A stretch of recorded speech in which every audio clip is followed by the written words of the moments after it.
Assalamualaikum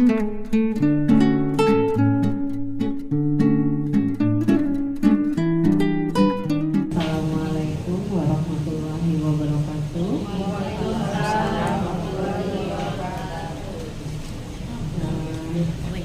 Pertama-tama saya ucapkan selamat datang dan terima kasih kepada teman-teman yang sudah bersedia untuk hadir di acara pada hari ini, yaitu acara diseminasi penerapan budaya positif.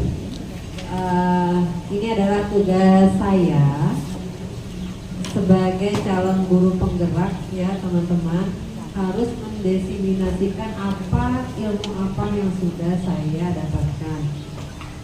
Bukan maksudnya untuk menggurui, ya, tapi di sini saya dalam rangka belajar, ya.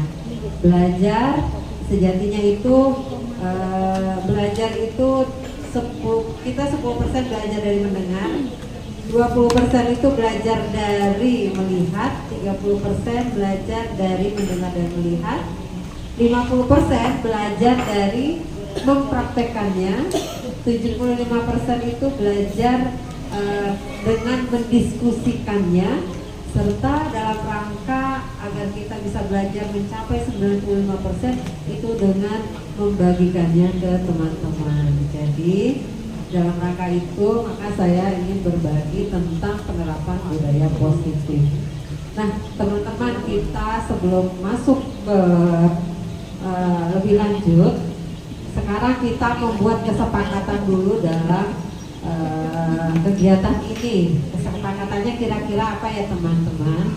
Kesepakatannya ya apa Bu? Kesepakatannya misalkan saling menghargai pendapat, kalau misalkan ada yang bertanya dan ada yang menanggapi gitu ya. Iya. Terus apalagi? Kita main HP. Oh iya boleh. Baru ingat HP.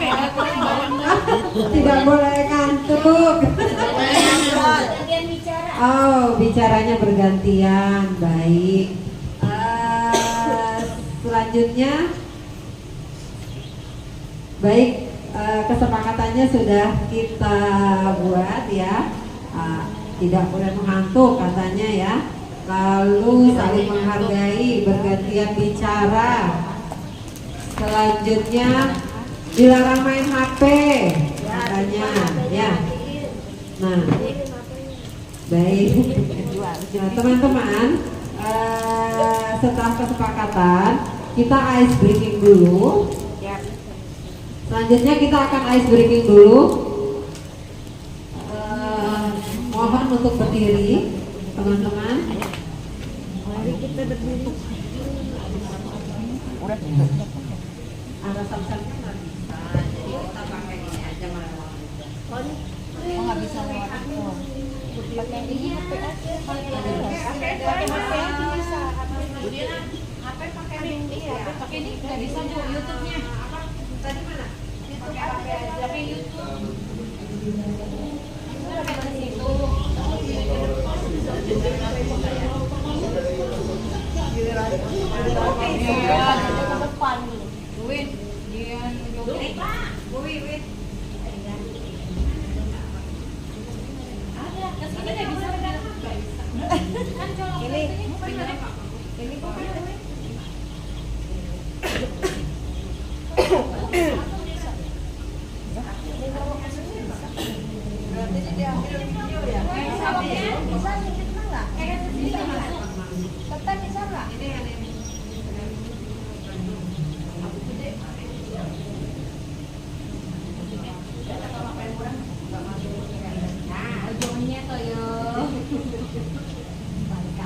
Iya.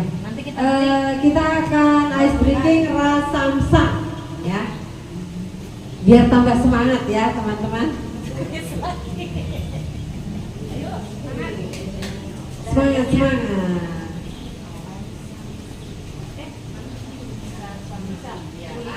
Iya, rasamsa. Iya, yang mana? Dia boleh mana? Ini yang dari sini ya.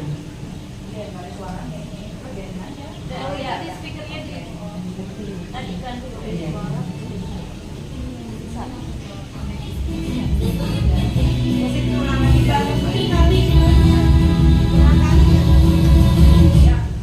Ada yang videoin ya?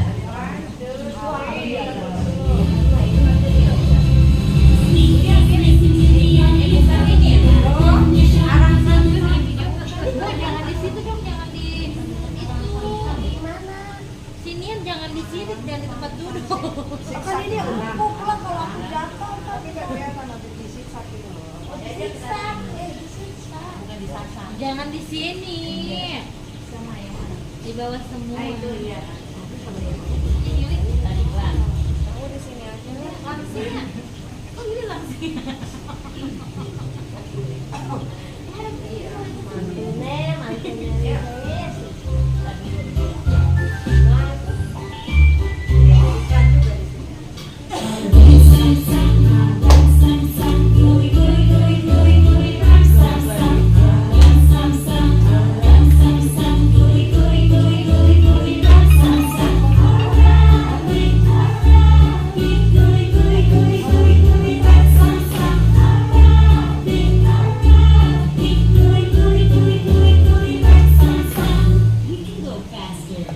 Lebih cepat.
Lumayan bikin ngos-ngosan.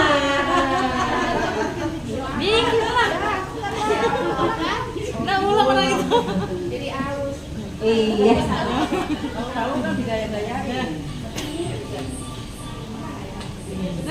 Baik teman-teman, setelah kita terbakar semangatnya dengan arah sam-sam yang lumayan bikin ngos-ngosan, ya kita kembali lagi ke materi. Kita akan masuk ke materi pertama, yaitu disiplin positif. Coba sebelum masuk ke slide selanjutnya, saya pengen tahu dari teman-teman siapa, kalau saya sebutkan disiplin positif di sini, bayangan teman-teman tuh apa? Ya, disiplin positif itu apa menurut teman-teman? Pembiasaan yang positif. Pembiasaan yang positif.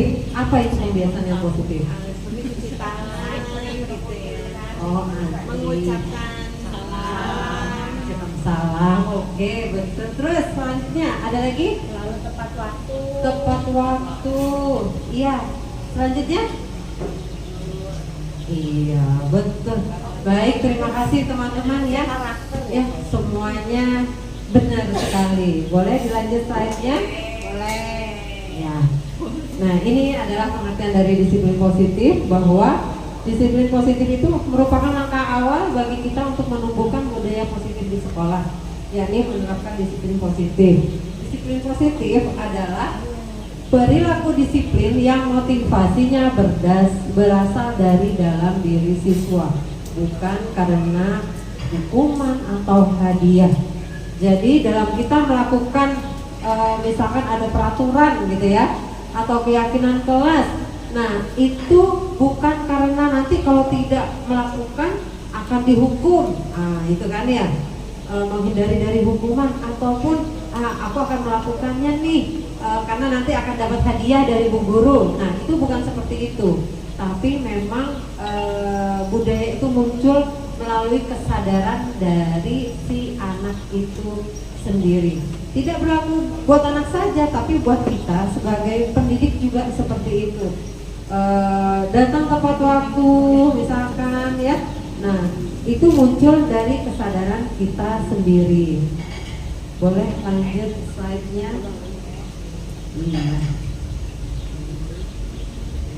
Yang kedua adalah materi kedua adalah di keyakinan kelas. Biasanya kita sekarang ini apa bedanya ya keyakinan kelas dengan peraturan kelas? Ya, ada yang tahu? Ayo jawab. Ya. Kalau peraturan kelas itu kalau peraturan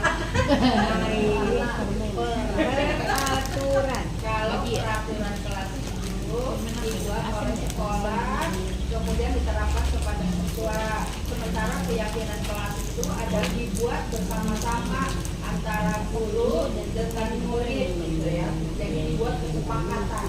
Iya, betul. Tepat sekali dong. Iya, betul sekali teman-teman. Ternyata memang ada perbedaan antara peraturan dan keyakinan kelas. Betul sekali yang disampaikan oleh teman kita bahwa kalau peraturan itu satu arah ya teman-teman. Hanya dibikin oleh diperuntukkan oleh yang harus melakukan, misalkan siswa atau misalkan ada peraturan sekolah untuk guru, untuk siswa. Nah itu yang membuat sekolah ya, untuk guru dan untuk siswa satu arah, tidak dilibatkan dalam membuat peraturan itu.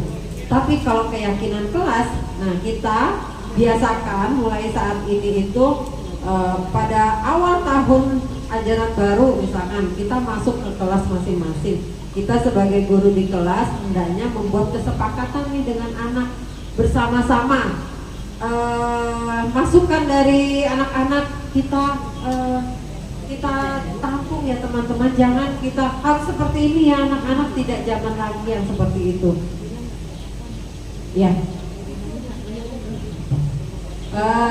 Jadi kita bersama-sama dengan anak untuk membuat keyakinan kelas. Tujuannya apa? Agar anak sadar ya teman-teman, bahwa dia yang membuat dan dia memiliki tanggung jawab untuk melaksanakan apa yang sudah dia buat secara bersama-sama. Berlaku juga kok buat gurunya, berlaku untuk semua warga kelas kalau itu keyakinan kelas. Tapi kalau itu keyakinan sekolah, yaitu berlaku untuk semua yang ada di sekolah.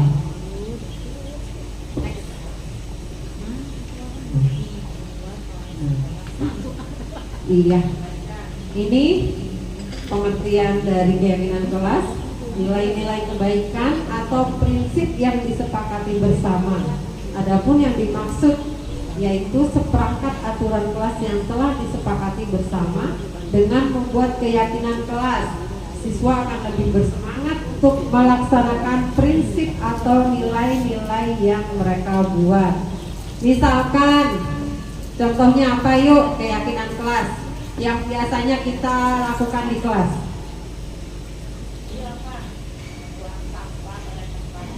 Nah, betul, membuang sampah. Budayakan mengantri, berjalan di kelas. Berjalan saat di kelas, ya. Lalu apa? Bergantian main. Bergantian main. Iya. Mengembalikan mainan ke tempatnya, ya. Mengembalikan alat tulis media yang sudah diambil sama mereka yang sudah dimainkan ke tempatnya lagi. Jadi itu biarkan muncul dari anak-anak dulu. Kira-kira apa ya teman-teman? Misalkan nggak boleh lari-larian, misalkan gitu ya kata anak-anak kita. Nah, kan kata nggak boleh itu jangan dipakai, kita harus ganti. Tapi nggak apa-apa, kita respon dulu. Oh iya, nggak boleh lari-larian, keren. Nah, terus apalagi? Nah, setelah itu nanti kita ganti. Karena nggak boleh itu adalah kalimat negatif, kita ganti ke kalimat yang positif. Berjalan di kelas gitu ya. Bicara pelan, nah gitu. Bicara pelan itu menggantikan tidak boleh teriak-teriak gitu ya. Jadi diganti dengan bicara yang pelan apa gitu ya. Nah itu saya rasa teman-teman sudah sudah pinter-pinter ini nih. Hebat ya. Belum. Kenapa? Belum setuju. Nanti ikut sama guru penggerak. Oke. Lanjut. Ya. Nah, apa yang sudah kita buat bersama anak-anak, nah itu kita bisa buat posternya ditempel di dinding kelas gitu ya. Ini nanti akan membuat anak selalu ingat ketika masuk ke dalam kelas, lihat, oh iya nih keyakinan yang udah kita buat bersama-sama. Bisa didokumentasikan, dibuat poster, ditempel di dinding kelas, bisa kita baca dan anak-anak baca setiap hari, setiap saat untuk mengingat kembali. Nah, iya. Oke. Nah, sekarang kita ke materi selanjutnya, yaitu pemenuhan kebutuhan dasar manusia. Anak-anak itu masuk manusia nggak ya? Iya, manusia kecil. Nah, kira-kira menurut teman-teman, apa kebutuhan dasar dari anak-anak itu sendiri? Ya, kasih sayang, dilindungi, perhatian, apalagi? Oh, bahagia, oke.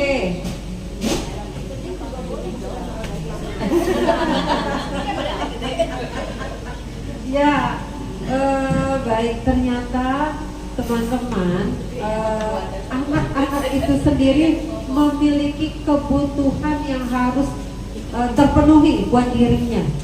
Karena kalau tidak terpenuhi, dia akan berperilaku yang bisa dikatakan menyimpang. Ya, sekarang gini misalkan, sebelum contoh, kita akan masuk dulu ke slide berikutnya. Ya, ini adalah pengertiannya. Kebutuhan dasar manusia diartikan sebagai unsur-unsur yang diperlukan manusia untuk mempertahankan keseimbangan fisiologis dan psikologisnya. Boleh dilanjut next slide.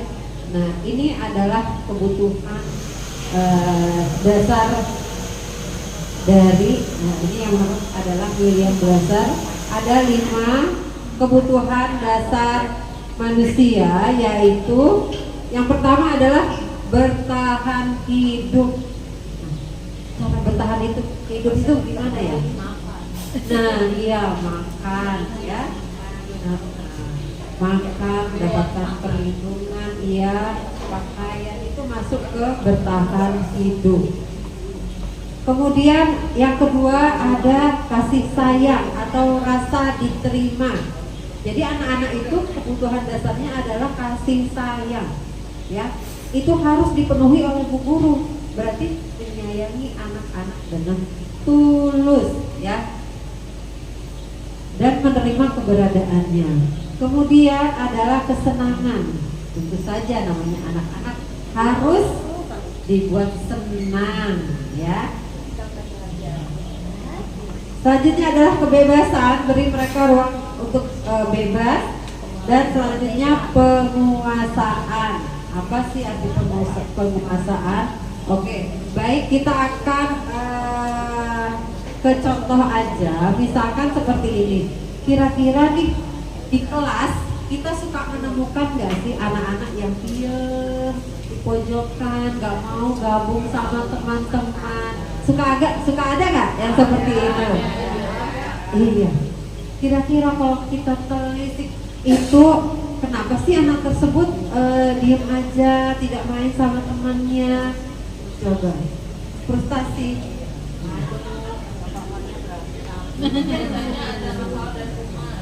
Biasanya ada masalah dari rumah, lalu iya betul. Jadi kita di kelas itu ya teman-teman, misalkan kita udah masuk kelas, kita sebelum memulai kelas kita pasti memperhatikan ya semua raut, tingkah laku anak-anak ya.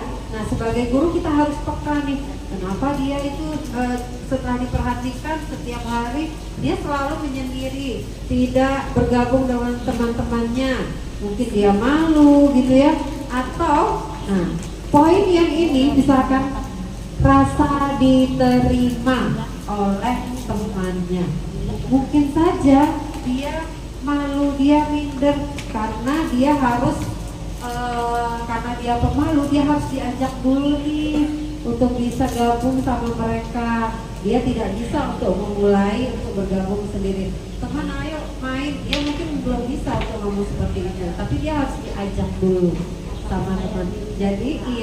Jadi anak tersebut belum merasa dia diterima di lingkungannya.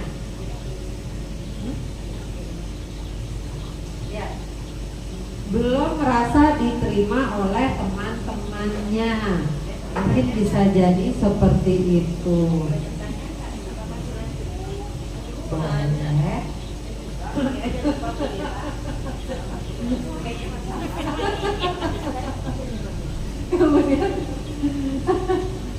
Kemudian nih penguasaan, ya, gimana menerjemahkan kebutuhan tentang penguasaannya? Penguasaan atas, dia senang kalau dia itu merasa berkuasa, ya, mainan dikuasai sendiri, tidak. Tapi kalau ia menguasai mainan, nah itu mungkin itu hal penguasaan yang negatif ya. Kalau penguasaan yang positif seperti apa kira-kira? Bangga akan karyanya.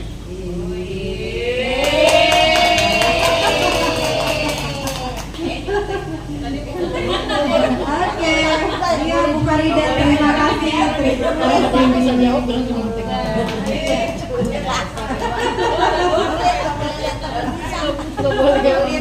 Ya betul, penguasaan ya, dia bangga dengan karyanya, perlu diapresiasi. Ataupun hanya sekedar seperti ini, aku senang loh main sama Bu Guru. Nah gitu. Itu ada unsur senang, ada unsur penguasaan karena dia bisa merasa dekat dengan gurunya, senang sama gurunya gitu ya, karena gurunya perhatian, memberikan kasih sayang yang tulus. Nah itu dia bisa seperti itu adalah bentuk penguasaan juga. Kemudian kebebasan, misalkan gini, ada anak yang kita sedang beri tugas, tiba-tiba anak itu tidak mau dengan tugasnya tersebut, dia lari karena dia tidak suka. Kita suruh nulis, dia tidak suka menulis, ya, dia sukanya olahraga, misalkan gitu. Nah, itu adalah bentuk daripada kebutuhan dasar dia, bahwa dia itu ingin bebas dengan apa yang dia suka, dengan potensi dan minat yang dia miliki. Itu adalah seperti itu. Dia sukanya olahraga, nggak suka dia disuruh menulis. Tapi kita sebagai guru suka maksa kan ya? Harus nulis, ya, harus.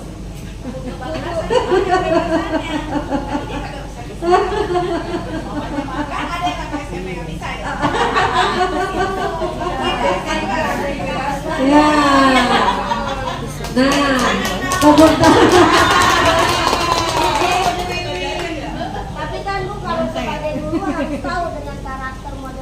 pembelajarannya anak seperti apa, Iya. yang harus di satu klasifikasi saja kan, makanya seorang guru itu harus dituntut dengan beberapa model pembelajaran. Suka diferensiasi.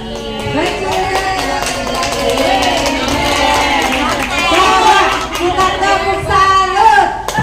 Salut, salut. Salut, salut. Salut. Mana coklatnya? Iya, jadi kita tidak jadi kita jangan hanya main ngajar aja. Kita harus tahu nih anak ini sukanya apa, tidak sukanya apa, sehingga kita semua bisa memfasilitasi kebutuhannya gitu ya. Oke, mungkin ini sudah kita lakukan ya teman-teman di kelas sehari-hari bersama anak. Mudah-mudahan kita menjadi guru-guru yang memang guru yang dirindukan sama anak-anak ya, karena kita sudah tahu semua kebutuhan dasarnya anak-anak tersebut. Lanjut slide-nya. Selanjutnya adalah teori kontrol. Kontrol ya. Jadi iya teman-teman,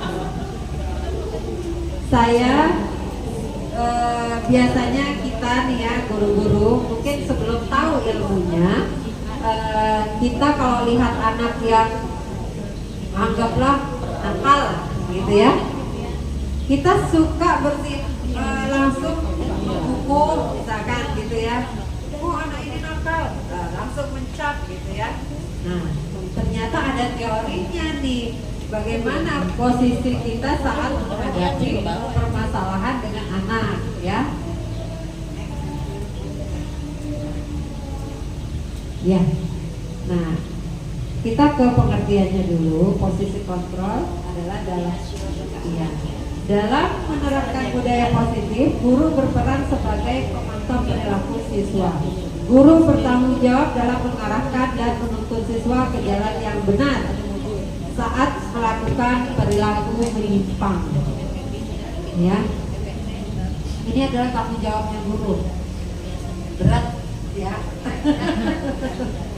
Berat tanggung jawab guru itu. Kita mengarahkan anak ke jalan yang lurus. Jadi kita kalau menemui kasus anak yang bermasalah, nah ada beberapa posisi kontrol yang bisa diambil yang bisa digunakan oleh guru. Yang pertama kan ada posisi kontrol itu ada 5 ya. Posisi penghukum, pembuat rasa bersalah, kemudian posisi pemantau,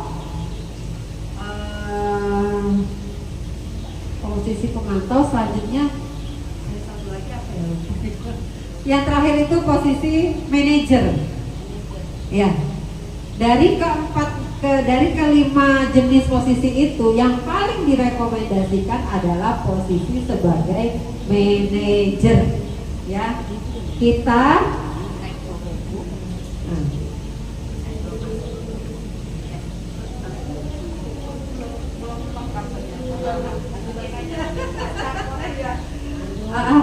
sebagai manajer itu kita harus mencari tahu dulu ya. Kalau sebagai penghukum kita sudah jelas kalau ada anak yang bermasalah pasti kita langsung menjudge anak itu bersalah, kita langsung menghukum tanpa tahu, tanpa kita minta penjelasan dulu ke anak. Itu adalah posisi penghukum. Kalau posisi pembuat rasa bersalah, dia itu menyalahkan anak sehingga anak merasa bersalah, ya kan? Tanpa tahu latar belakangnya, tanpa tahu alasannya, kita langsung membuat si anak merasa bersalah. Itu adalah si pembuat rasa bersalah. Posisi yang selanjutnya adalah posisi pemantau. Kita hanya memantau saja, kita membiarkan anak itu perilakunya menyimpang, kita hanya melihat gitu ya. Ya. Kemudian ada posisi sebagai teman. Posisi kontrol sebagai teman. Nah, kita membiasa misalkan gini. kalau sebagai teman itu kita ngobrol sama anak itu seperti seorang teman gitu. Iya. Ya sudahlah, nggak apa-apa, kamu nggak kerjain misalkan gitu. Bu, aku males nih, aku ngantuk, aku nggak mau belajar baca misalkan gitu ya. Kamu kalau nggak ngerjain nggak dapet bintang loh dari Ya udah. guru. Biasanya kan teman antar temen juga begitu. Oh itu posisi Jadi, Punishment. iya. Jadi itu posisi sebagai teman seperti itu.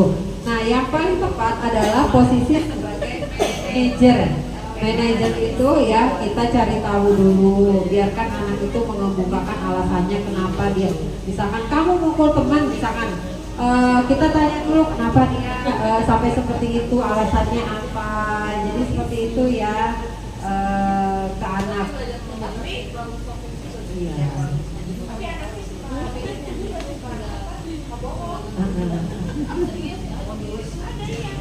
Ada anak ya yang suka bohong. dia itu galak terus dia ditanya kenapa mau itu dia mukul duluan Playing victim ya. Anak sekarang itu memang bermacam-macam. Iya. Tentunya kita harus lebih wise lagi. Anak itu tidak ada anak yang bersalah, Bu. Mungkin lingkungan yang membuatnya dia seperti itu. Bisa jadi di lingkungan rumahnya seperti itu, ya. Jadi kita harus cari tahu dulu lebih dalam, gali lebih dalam masalahnya di mana.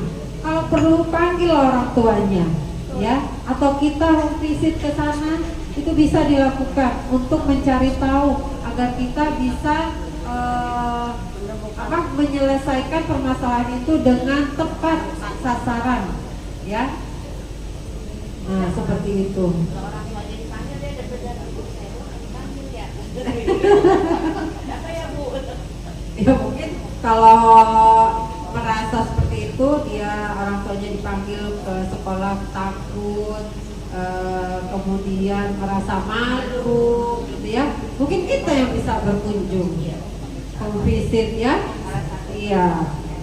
Home visit itu banyak yang bisa kita ambil hikmahnya teman-teman. Kita bisa melihat keseharian di rumah, lingkungan rumahnya seperti apa gitu ya. Bisa jadi anak-anak yang suka teriak-teriak di sekolah, di rumahnya kalau ngomong semuanya kenceng. Ada nih berapa sekarang kita home visit nih berapa lama maksudnya dalam waktunya berapa jam dan dia kalau terlalu lama juga kita khawatir mengganggu yang punya rumah. Kalau sebentar mungkin kita nggak dapat apa nih yang bersangkutan dengan si anak Ya. Kalau untuk waktu, seberapa lama waktu yang dibutuhkan saat kita home visit itu tergantung kita akan menggali apa. Apakah kita sudah menyiapkan nih apa nanti yang akan kita tanyakan ke orang tua, indikator-indikator, atau pertanyaan-pertanyaan sudah kita list nih, apa yang akan kita sampaikan ke orang tua. Kalau kita sudah dapat semua, ya sudah gitu ya. Jadi nggak ada aturan baku harus berapa lama kita home visit ke rumah anak tersebut. Kita cukup melihat situasi, melihat kebiasaannya seperti itu, ya kan? Apa yang kita ingin gali, kita gali. Misalkan gini, anak datang ke sekolah lemes, belajarnya nggak semangat, ya kan? Nah, si anak bilang misalkan, aku belum sarapan misalkan, ya kan? Bisa jadi ya kan? Kita harus cari tahu sekali misalkan. Oh ya sudah nih Bu Guru kasih misalkan sarapan, ya kan? Besok begitu lagi. Kita perlu tahu ini kenapa seperti ini. Kita visit ternyata memang kalau misalnya, oh iya ternyata untuk makan aja mereka sulit gitu ya, ya kan? Kalau kita bilang, oh iya lingkungan rumahnya seperti ini, kondisinya seperti ini, orang tuanya bekerjanya serabutan, belum tentu tiap hari dapat uang, makanya dia tidak bisa sarapan gitu ya di rumah. Nah itu adalah permasalahan buat kita karena dengan satu satu anak yang seperti itu gitu ya, bisa jadi kita mengganggu yang lain sih tidak, tapi Bu Guru memiliki tanggung jawab bahwa semua anak didiknya ya kan harus kita didik, kita bimbing dengan maksimal.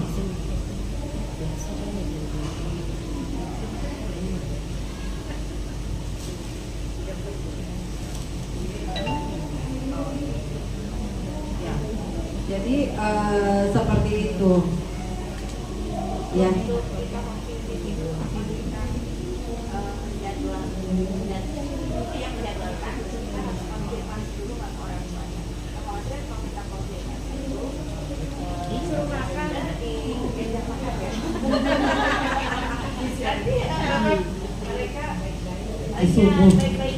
Tapi kalau kita tidak konfirmasi juga kalau tidak siap, Kalau orang tuanya kerja repot juga kalau kita nggak konfirmasi. Iya.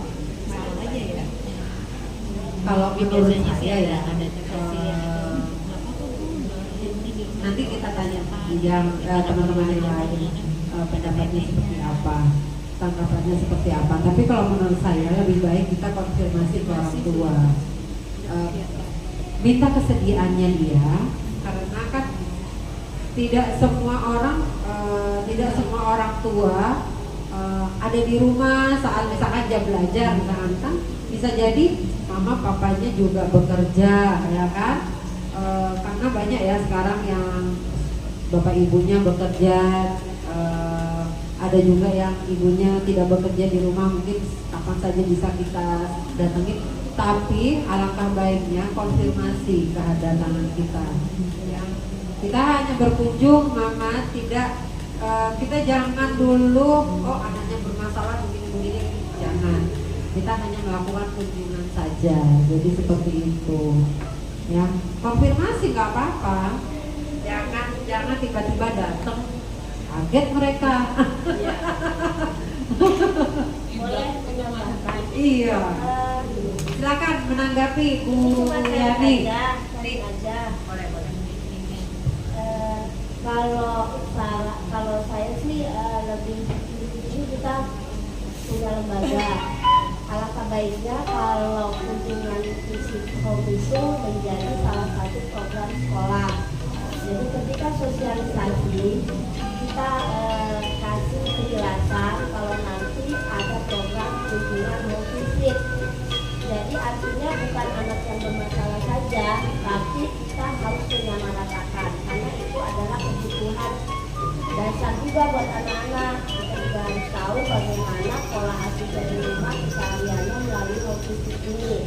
Artinya dibutuhkan kerjasama antara orang tua dan pihak sekolah. Disitulah terjadinya hubungan ketika home visit. Jadi kita punya jadwal, jadi nanti orang tua harus siap ketika jadwal itu sudah ada. Biasanya karena orang tua kan banyak yang bapaknya juga dinas, jadi kita jadwalkan itu Sabtu dan Minggu dan kita buat program itu.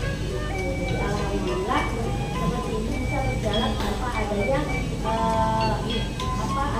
tanpa adanya hal yang negatif atau kenapa kok anak saya tidak dikunjungi tapi kok anak yang bermasalah. Jadi anak yang bermasalah ini orang tuanya akan menjadi pertanyaan, berarti anak saya bermasalah ya karena saya dikunjungi. Tapi alangkah baiknya semua punya yang sama dikunjungi. Terima kasih. Ayo kita tepuk keren dulu buat Bu Yani. Tepuk keren.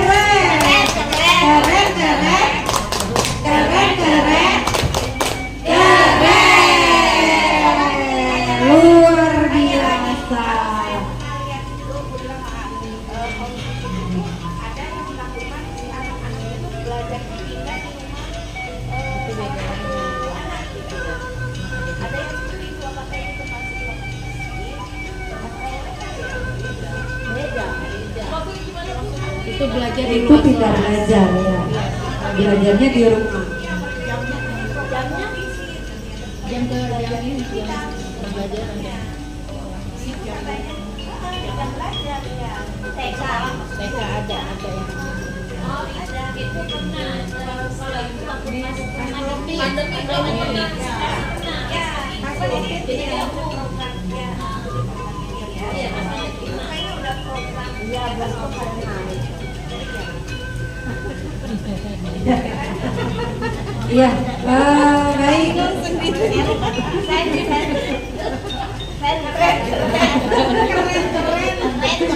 Oke, baik. Terima kasih Bu Yani. Itu adalah jawaban yang baik. Lanjut ya. Kita lanjut ke materi selanjutnya, yaitu segitiga restitusi. Apa itu segitiga restitusi? Yaitu suatu proses dialog yang dilakukan oleh guru atau orang tua agar dapat menghasilkan murid yang mandiri dan bertanggung jawab dan berdampak pada bertumbuhnya minat anak gitu ya. Oke. Nah, ini adalah tahapan segitiga restitusi.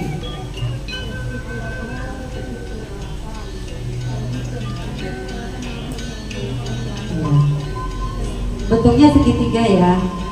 Yang pertama adalah menstabilkan identitas. Menstabilkan identitas itu apa?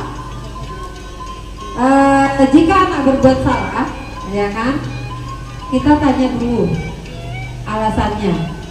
Ya. Kita gali kenapa dia, misalkan gini.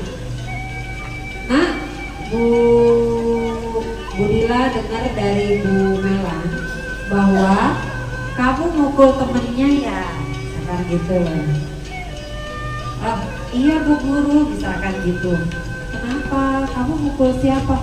Aku mukul itu, tapi aku mukulnya nggak sengaja karena sambil main. Begitu kan anak-anak bercerita nih ya, latar belakangnya apa? Karena, nah itu kita gali masalahnya, gali lebih dulu. Berarti kita menstabilkan identitas bahwa si anak itu, oh iya benar si anak ini yang melakukan perilaku yang kurang baik. Kemudian tahap yang kedua adalah validasi tindakan yang salah. Validasi tindakan yang salah itu kita tanyakan, kira-kira kalau kamu mukul temennya gitu, itu tindakan yang baik atau tidak? Nah, itu adalah validasinya. Jadi anak sampai si anak tersebut dengan sadar mengakui bahwa iya ibu itu tindakan yang salah, misalkan gitu kan. Setelah kita pancing dengan pertanyaan, kira-kira itu benar nggak nak? Enggak sih bu, gitu kan, misalkan aku ya salah, aku mukul temanku sehingga temanku nangis, misalkan sehingga misalkan tangannya terluka, misalkan gitu kan. Itu adalah dia memvalidasi bahwa benar dia menyadari bahwa tindakan dia itu salah. Itu adalah tahap validasi tindakan yang salah. Yang selanjutnya adalah menanyakan keyakinan. Menanyakan keyakinan itu seperti ini. Setelah dia menyadari bahwa dia itu salah, kita sebagai guru bertanya, kira solusinya apa ya? Ya, misalkan untuk menyelesaikan masalah ini. Dia nanti akan menyebut misalkan sampai memberikan ide, ya bu, nanti aku akan minta maaf, gitu ya. Nah, itu sampai keluar dari mulutnya dia sendiri, dari si anak itu sendiri. Jadi kita sebagai guru memancing pertanyaan agar anak menjawab seperti itu. Iya bu, itu salah, nanti aku minta maaf deh sama itu, dan aku gak mau ulangin lagi. Nah gitu, itu sampai keluar dari si anak itu, ya.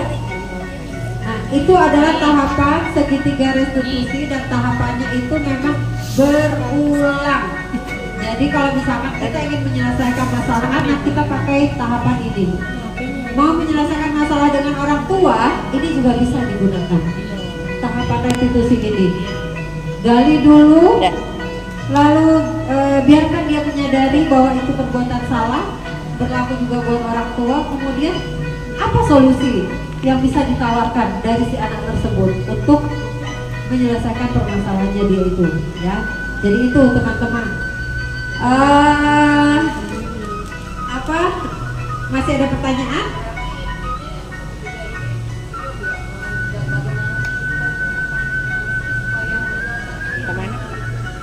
Betul. Ini kan dialog, ya. Ini itu tahapan kita untuk berdialog. Jadi bagaimana kita membuat pertanyaan-pertanyaan pemancing, ya. Pertanyaan-pertanyaan untuk bisa memancing, ya, ke anak itu, ya. Jadi kita nih yang bikin gurunya. Kira-kira pertanyaannya bagaimana ya, gitu ya. Oh iya, dulu bu guru juga seperti itu, pernah ngelakuin hal itu, gitu ya. Kalau anak terus gak mau ngaku, enggak bu, bukan aku bu, bukan. Kita mancing dengan pertanyaannya lagi. Dulu ibu juga suka gitu waktu kecil, mukul temennya. Nah, karena kita sudah mencontohkan, pasti dia nanti akan ngaku. Iya bu, betul itu saya yang melakukan, misalnya gitu, ya. Jadi pertanyaan-pertanyaan itu tentu harus kita pikirkan kan ya.